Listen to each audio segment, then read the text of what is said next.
अस्सलाम वालेकुम। Genetic calculator में किस तरह से हम अपनी पेयरिंग्स को सिलेक्ट करेंगे और किस तरह से हम रिज़ल्ट जनरेट करेंगे। ये न्यू फैंसीज़ के लिए थोड़ा-सा प्रॉब्लम होता है। एक तो उनको समझ नहीं होती है कि किस तरह से हमने कौन से बर्ड को किस तरह से जेनेटिक कैलकुलेटर पे सिलेक्ट करना है, यानी उसकी जेनेटिक नेम क्या है और उसकी सिलेक्शन क्या है। और इस तरह से वो अपने रिक्वायर्ड बर्ड को जो भी उनके रिक्वायर्ड कॉम्बिनेशंस होते हैं पेयरिंग के, उनमें वो परेशान हो जाते हैं। तो आप लोगों की ईज़ और कंफर्ट के लिए मैंने एक छोटी सी एक्सेल शीट तैयार की है जिसमें कि मैंने डिफरेंट बर्ड्स नेम्स और उनकी जेनेटिक सिलेक्शन जो है ना वो मेंशन कर दी है। इसको यूज़ करके आप लोगों के लिए बहुत ज़्यादा सहूलत हो जाएगी और आप लोग बहुत ईजीली जेनेटिक कैलकुलेटर पे डिफरेंट बर्ड्स की सिलेक्शन कर सकते हैं। सबसे फर्स्ट है जी ग्रीन फिशर। तो ग्रीन फिशर जब हमने सेलेक्ट करना होता है तो हमने किसी किस्म की भी कोई सिलेक्शन नहीं करनी होती, क्योंकि जेनेटिक कैलकुलेटर पे ग्रीन फिशर ऑटोमेटिकली सिलेक्टेड होता है। मतलब अगर आप ग्रीन टू ग्रीन पेयरिंग करना चाह रहे हैं, green fisher into green fisher, तो आपने जस्ट जनरेट पे जाके क्लिक कर देना है और आपके पास रिक्वायर्ड उसका रिजल्ट आ जाएगा। यानी ग्रीन फिशर और ग्रीन फिशर की जब हम पेयरिंग करते हैं तो हमारे पास सब चिक्स जो होते हैं वो ग्रीन फिशर्स ही आते हैं। नेक्स्ट पेयरिंग है ब्लू फिशर। ब्लू फिशर को सिलेक्ट करने के लिए हम ब्लू को सिलेक्ट करेंगे। नेक्स्ट आ जाते हैं पार ब्लू पे। पार ब्लू को जब हमने सिलेक्ट करना है तो क्योंकि पार ब्लू B1 B2 होता है तो उसमें हमने टर्क्वाइज पार ब्लू और स्प्लिट हमने ब्लू में जाना है। ये आपकी पार ब्लू सिंपल की सिलेक्शन होगी। नेक्स्ट आ जाते हैं B2 पे। B2 को आप सिंपली टर्क्वाइज पार ब्लू क्लिक करेंगे तो वो आपका B2 बर्ड कंसीडर होगा, कन्फर्म्ड B2 बर्ड।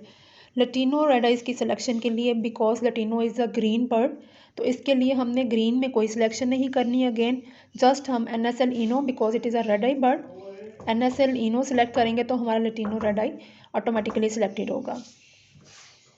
नेक्स्ट हम जाते हैं जो कि लटीनो ब्लैक आई होगा, स्प्लिट इनो होगा।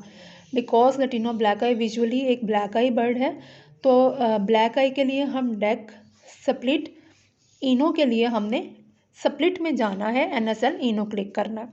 लटीनो ब्लैक आइज के लिए again because it is a green bird, just simply select deck. Albino red eyes, it's a blue bird, blue visual में ब्लू और विजुअल में ही NSL इनो, ये आपका अल्बाइनो रेड आई select हो जाएगा। अल्बाइनो स्प्लिट की सिलेक्शन के लिए ब्लू में जाएंगे, विजुअल ब्लू में, विजुअल डेक में, और स्प्लिट में जाएंगे NSL इनो में। अल्बाइनो ब्लैक आई के लिए विजुअल ब्लू और विजुअल ही डेक जाएंगे। क्रीमिनो, क्रीमिनो इज़ अ B1 B2, तो उसमें हमने जैसे कि पहले हमने पार ब्लू की सिलेक्शन के लिए टर्क्वाइज स्प्लिट ब्लू को सिलेक्ट किया था, तो पहले हम टर्क्वाइज और इसके बाद ब्लू स्प्लिट ब्लू में जाएंगे।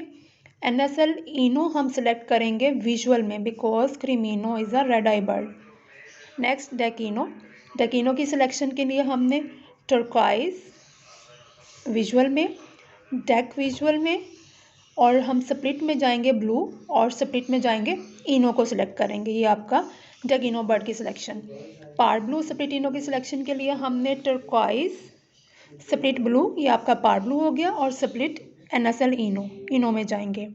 पार ब्लू पेस्टल इनो की सिलेक्शन के लिए टर्क्वाइज प्लस पेस्टल दोनों ये विजुअल में जाएंगे, और स्प्लिट में आपका ब्लू और स्प्लिट में ही आपका NSL इनो, ये सिलेक्शन आएगी उसकी।